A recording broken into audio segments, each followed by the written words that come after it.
Mesdames et messieurs, bonsoir. Cette semaine, dans le cadre de l'émission Zoom Appalaches, on fait dans l'histoire, comme on est le 20 mai, c'est la fête des Patriotes, bien, j'ai le plaisir de recevoir Gaston Saint-Jacques en studio. Bonjour Gaston. Allô, allô. Et on ne fait pas une entrevue comme d'habitude. Je pense qu'on va se parler, moi, comme en bonne bachelière en histoire, c'est un événement historique qui a une grande importance au Québec. Et puis, toi aussi, tu es fasciné par ce pan d'histoire-là. Oui. Là, j'aimerais ça que tu me racontes ce que tu me disais tout à l'heure, que tu habitais à Saint-Benoît, à côté de la maison d'un patriote, là. On va parler de la Journée nationale des Patriotes. Oui. Et quand j'étais jeune, je suis venu au monde à Saint-Benoît. C'est-à-dire, quand j'étais jeune, j'ai vécu tout près de la maison du notaire Giroir, qui était un patriote en 1837. Oui. Le général Colborne de l'armée britannique. Il est venu à Saint-Benoît pour comment dire, attaquer les citoyens. Puis ils ont brûlé l'église de Saint-Benoît. Ah oui? Oui, les gens s'étaient dirigés vers l'église un peu pour être à l'abri. Mm-hmm. Et puis, ils ont mis le feu aux maisons, puis ils ont mis le feu à l'église. Puis ça nous a été raconté. On était tout jeunes, parce qu'on était sur les lieux. Alors, ça nous a... Quand on apprend ça jeune, mais on s'en rappelle tout le temps. Là. Parce que les Patriotes, dans le fond, il y a eu comme deux lieux où il y a eu des conflits. Il y a eu la rive sud de Montréal. C'est drôle que tu me dises que toi, tu viens de Saint-Benoît, parce que moi, je viens de Saint-Bruno-de-Montarville, qui est tout à côté, là, de Saint-Denis, etc. Là. C'était à 15 minutes de chez nous, tu sais. Oui. Et on se retrouve plusieurs années plus tard en parlant ensemble, mais ça a commencé, dans le fond, là, les conflits ont été plus sur la rive sud de Montréal, donc le long du Richelieu, là. Oui. On parle de... Saint-Denis, il y avait aussi Saint-Charles, c'est ça, Saint-Ours, et ainsi de suite, là, Chambly, là, ça a suivi vraiment le cours du Richelieu. Puis ensuite, ça s'est transporté du côté Saint-Eustache, Saint-Benoît. Mais avant ça, qu'est-ce qui a mis la table pour ce fameux conflit-là? Tu me parlais des 92 résolutions. Là, après la conquête, quand les Anglais ont pris possession de la Nouvelle-France, mm-hmm. Le régime français a été aboli. Ouais. Et le roi nommait un gouverneur, puis le gouverneur arrivait dans la colonie, puis là, lui, il nommait le conseil législatif, il nommait le conseil exécutif parmi les gens de son entourage. Oui, ses amis, on disait des amis du parti, des amis du pouvoir. C'est ça. On les appelait la clique du château. C'était des marchands anglais, alors qu'il y avait... c'était tous des professionnels, en guillemets. Là. Alors, il créait son comité comme ça. Et il y avait l'Assemblée législative. Là, il y avait un vote populaire, un vote des résidents là, qui pouvaient élire les députés. Oui, puis c'est comme ça que, d'ailleurs, en 1815, Louis-Joseph Papineau a été élu, puis il a pris la tête de ce qu'on appelait le Parti canadien, parce que dans ce temps-là, on ne s'appelait pas des Québécois, c'était les Canadiens français. Oui. Mais il y avait, donc, si on fait un comparatif, le législatif, dans le fond, c'est l'Assemblée nationale, puis l'exécutif, c'est le Sénat, mais aujourd'hui, on l'a aboli au Québec. Il y avait une Assemblée législative allée jusqu'à les années 70, 75. Oui, c'est ça, ça a été aboli au Québec. Je me souviens même pas c'est quel gouvernement qui avait aboli ça, d'ailleurs. En tout cas. C'est ça. Puis, il n'y avait aucun pouvoir. Les députés n'avaient aucun pouvoir. Ça fait qu'ils voulaient avoir certains pouvoirs, comme ils pouvaient en avoir sous le régime français. Mais c'était toujours refusé. Alors, ils faisaient beaucoup de revendications jusqu'au jour où ils ont constaté qu'il n'y avait rien à faire. Mais il y avait un pouvoir, le pouvoir de taxation, tu me disais. Oui. Après, quand ils ont vu le mur là, qui pouvait être infranchissable, avec des avocats, ils ont écrit 92 résolutions. Ça devait être, ça doit être tout un volume. Hein? Ça devait pas être concis. À l'époque, quand les grandes envolées lyriques, la littérature n'était pas, en tout cas, c'était pas écrit de la même façon qu'aujourd'hui. Puis ces 92 résolutions-là ont été envoyées à Londres. Puis ils ont eu une réponse 3 ans après. Ah, Avec oui. 3 ans après. C'est sûr qu'il n'y avait pas d'Internet dans ce temps-là. Ouais. Ça fait que 3 ans après, les résolutions Russell donnaient réponse aux résolutions, aux 92 résolutions. OK. Puis c'était facile, c'était non, vous n'aurez jamais Non, plus non, que non, vous avez non, là. non, c'est C'était ça. non, non, non. Donc, ça a été, dans le fond, on dit là, dans le beau document que tu m'as fait parvenir ici, on dit que c'est le 6 mars 1837 que Londres a rejeté les revendications des patriotes. Mais j'imagine que c'est quand le 6 mars, c'est la journée où on a reçu le courrier, tu sais. Et puis là, après ça, ça s'est enchaîné.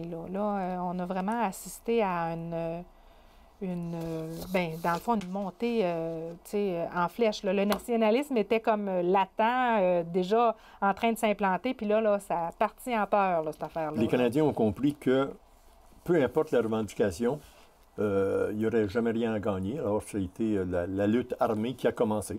Puis c'est...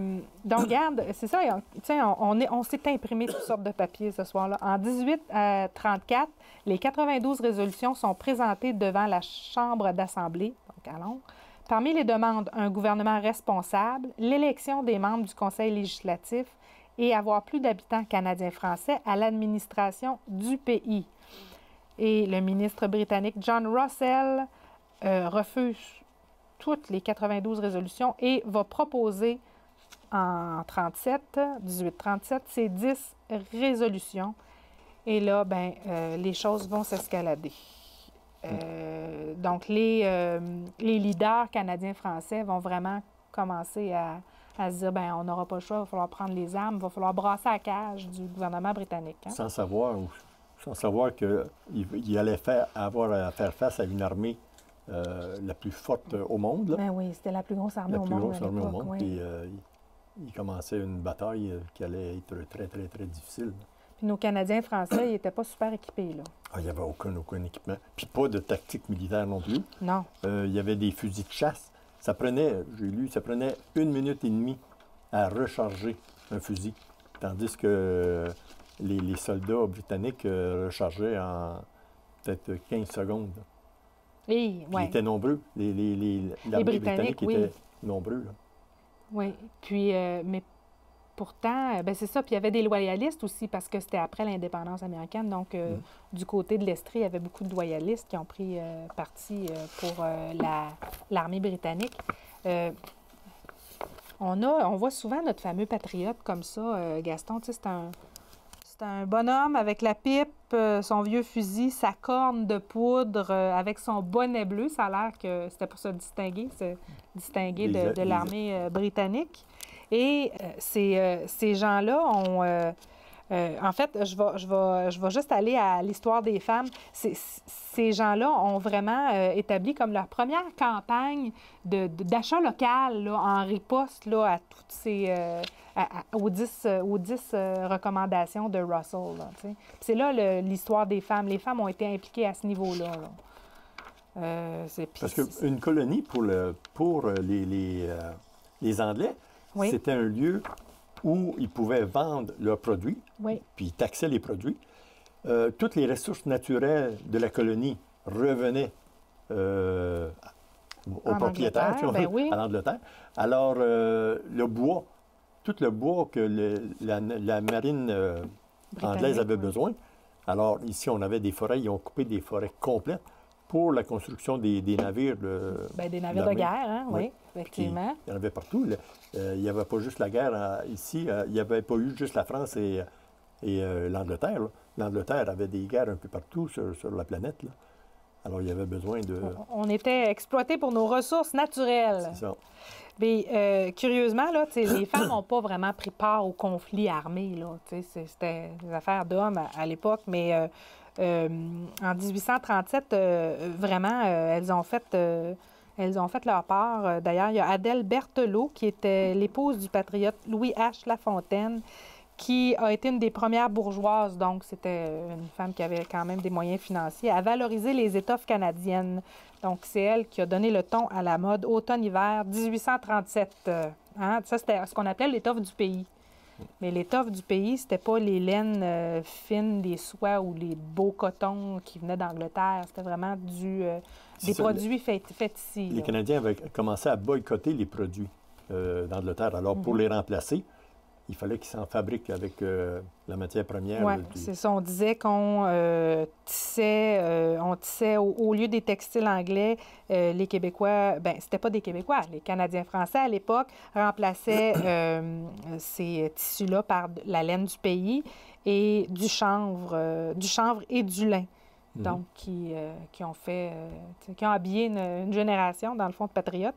Et au lieu d'acheter le thé, le sucre et le rhum britannique, on a remplacé ça beaucoup par des tisanes du pays, thé des bois, sucre d'érable et le gin tiré de nos propres baies de Genièvre. Donc, première campagne d'achat local, 1837.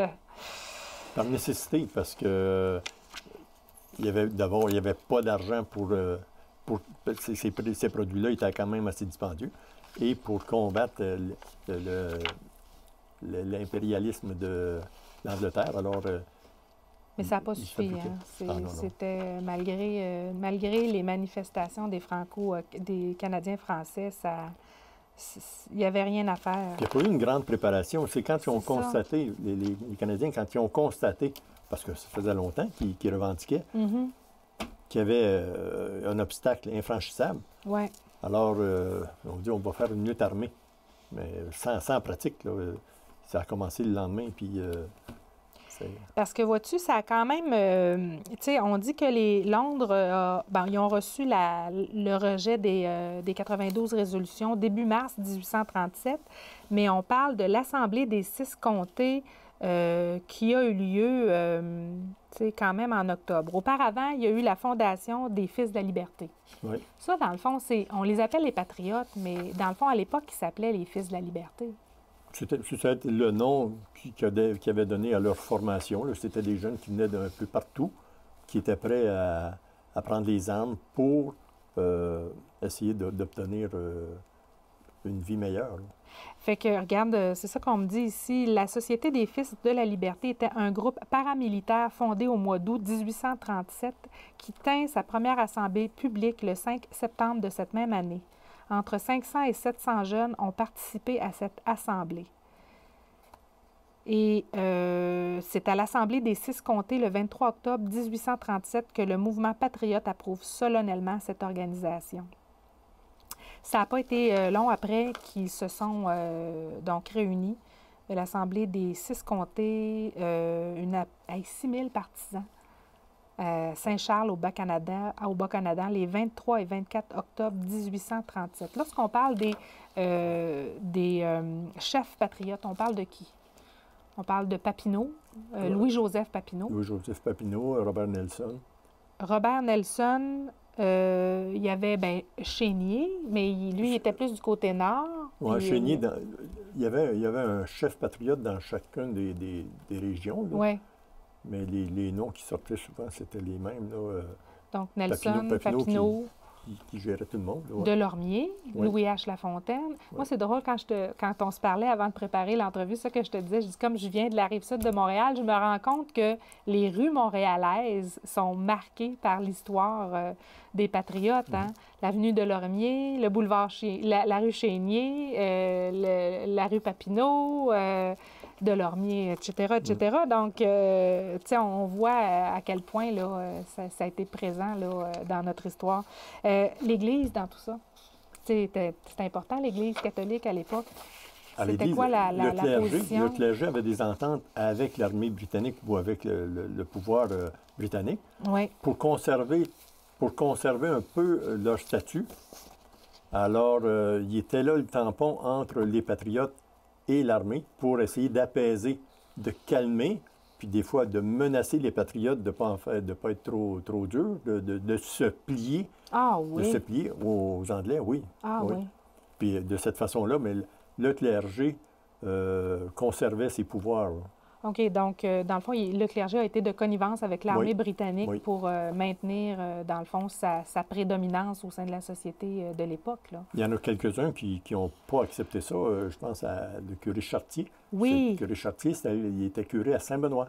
Ah oui, encore dans ton patelin. Encore dans mon patelin. Là, je commence à comprendre pourquoi ça te fascine, là, les patriotes. Là. C'était le curé de Saint-Benoît. Puis lui, il avait pris parti pour les patriotes, contre son évêque. Là. Oups. Ouais. D'ailleurs, là, tu sais, sur les lieux physiques là, de ces batailles-là, il y a encore des traces de ces batailles-là. Tu me disais, c'était à quelle église qu'il y avait encore des... À Saint-Eustache. Saint-Benoît, Saint-Eustache, c'est tout près, là. Puis, j'ai toujours vu, là, je vais moins souvent, mais quand on allait à Saint-Eustache, c'était remarquable, il y avait un boulet de canon coincé là, à la base d'un arbre, là, tout près de l'église. Là.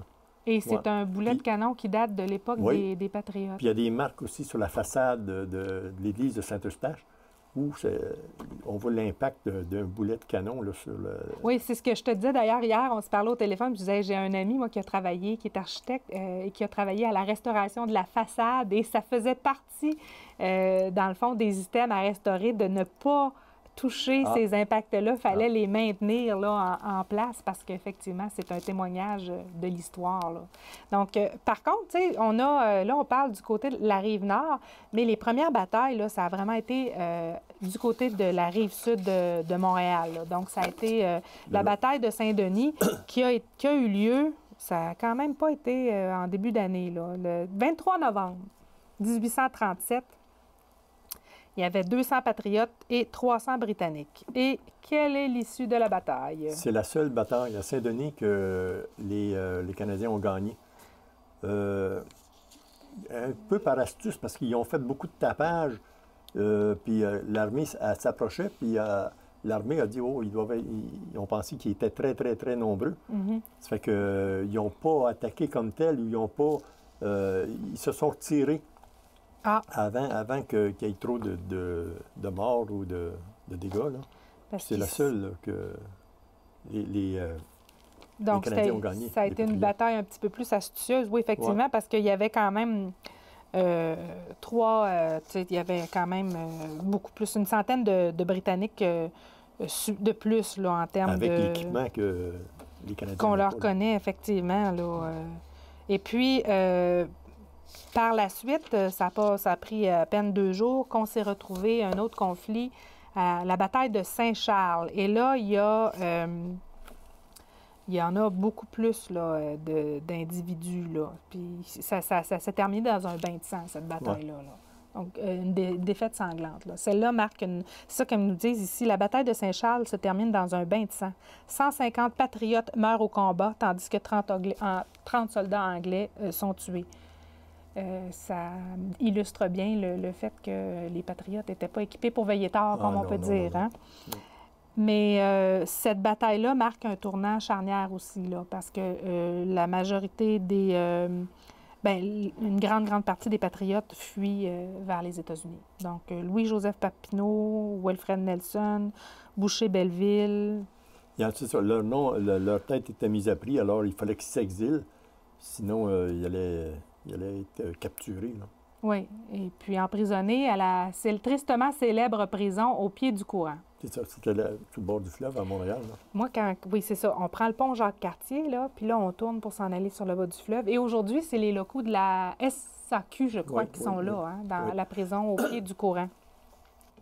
Par la suite, là, on est au mois de novembre. Et là, c'est là que le conflit s'est dirigé sur la rive nord de Montréal. Donc, il y a eu la bataille de Saint-Eustache le 14 décembre 1837. Mais là, tu me parles Saint-Benoît, Saint-Eustache. Dans les documents que j'ai, moi, ils ne parlent pas vraiment de différence entre les deux combats. Là. Est-ce que ça s'est passé la même journée? Est-ce que ça s'est Il y avait à peu près une vingtaine de kilomètres entre les deux églises, là, parce que c'était les lieux de refuge des habitants. Là. Alors... ça s'est passé à peu près en même temps. Ils ont passé à Saint-Eustache, après ça, ils se sont rendus... dirigés vers Saint-Benoît. Il y a un secteur de Saint-Benoît qui s'appelle le Petit Brûlé. C'est un rang qui part de la route nationale qui va vers le village. Là. et Colborne. Colborne, oui, toujours. Il avait mis le feu là, aux maisons là, en s'en venant pour attaquer Saint-Benoît. Voilà, la bataille de Saint-Eustache a eu lieu le 14 décembre. Au matin du 13 décembre, les troupes anglaises quittent Montréal pour le comté de Deux-Montagnes sous le commandement du général Colborne. Et c'était Girouard, Giraud et Chénier qui étaient les plus actifs là, au niveau de la révolte, les mieux préparés à une résistance. Le notaire Giroir à Saint-Benoît, puis armée, Chénier, exactement. Chénier à ça a l'air qu'il était mieux préparé. C'est ça qu'ils disent ici, c'est qu'il était mieux préparé à une résistance armée que les compatriotes du Richelieu.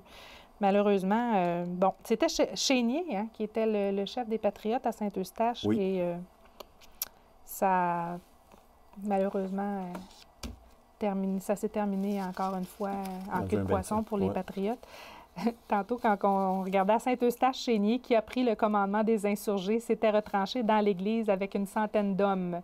Conscient que certains de ses compatriotes enfermés dans l'Église n'avaient pas d'armes, il leur répondit « Soyez tranquilles, il y en aura de tués et vous prendrez leurs fusils. » C'est un petit mot positif avant de commencer, les gars, là. C'était courageux, hein?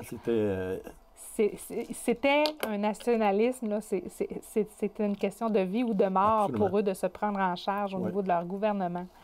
Et il y a eu environ 70 patriotes qui sont décédés dans cette bataille-là à Saint-Eustache, une dizaine de soldats anglais. Et Chénier a été tué lors de cette bataille-là. Donc là, les patriotes sont partis et sont aux États-Unis. Par la suite, il y a eu quelques actions encore de mener, mais grosso modo, ça s'est terminé à peu près là les actions là, militaires. Mais ça a vraiment changé le cours de notre histoire.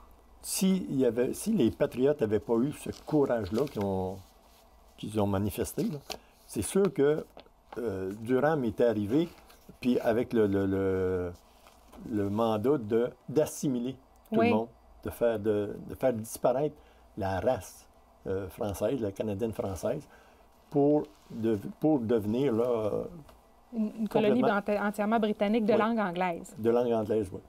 Le courage de ces gens-là, ça serait fait là, tranquillement, puis aujourd'hui, mais c'est sûr qu'on ne parlait plus français ici, là. On serait des anglophones. Oui, donc ça a été, dans le fond, le premier grand pas nationaliste des Canadiens français qui deviendront plus tard, comme on s'appelle aujourd'hui, les Québécois. Absolument, oui. Vous, à l'occasion là, de la Fête des Patriotes, la SNQ de la région de Thetford fait vraiment un événement particulier par rapport pour souligner ça. Je voudrais que tu me parles du prix du mérite en histoire qui existe depuis environ 20 ans. Une vingtaine d'années qu'on fait ça. C'est un prix qui se fait partout au Québec, que les sociétés nationales tiennent partout au Québec. Alors, c'est de récompenser les élèves qui ont eu les meilleures notes en histoire à l'examen de juin de l'année précédente.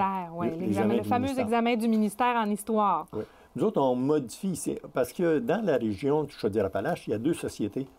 Il y en a une qui représente la société Chaudière-Appalaches au complet, tandis que la société SNQ Thetford, c'est vraiment la MRC. La MRC, la région de là. On s'appelait la région de l'amiante avant. Oui.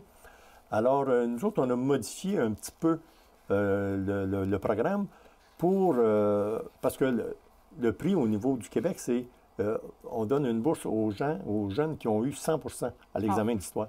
Nous autres, on descend un petit peu pour aller chercher, pour encourager plus de jeunes à l'histoire comme ça. Alors, on va donner le 20 mai, là, on va donner 25 bourses de 100 $ à des jeunes des 3 polyvalentes et du high school qui ont obtenu les meilleures notes aux examens d'histoire de juin passé. Et rapidement, parce qu'il nous reste juste une minute, ça se passera au club de golf le 20 mai, c'est sur invitation. Et il y aura lecture du testament de Delormier. Un patriote, oui. Avant de mourir sur l'échafaud, Delormier, il avait écrit son testament. Parce qu'il a été pendu, lui. Il y en a 12 patriotes qui ont été pendus, dont Delormier. Oui. Et là, on va lire son testament. C'est ça. Je vais demander à des jeunes là, qui sont présents là, de lire une partie du testament politique de Delormier. Alors, pour plus d'informations, de toute façon, on peut vous écrire par courriel snqtetford@hotmail.com. Et puis, je veux dire, c'est une très belle initiative. Merci beaucoup, Gaston, d'être venu nous parler de la Fête des Patriotes cette semaine. Ça me fait plaisir. Quant à nous, mesdames et messieurs, on se retrouve la semaine prochaine pour une autre émission Zoom Appalaches.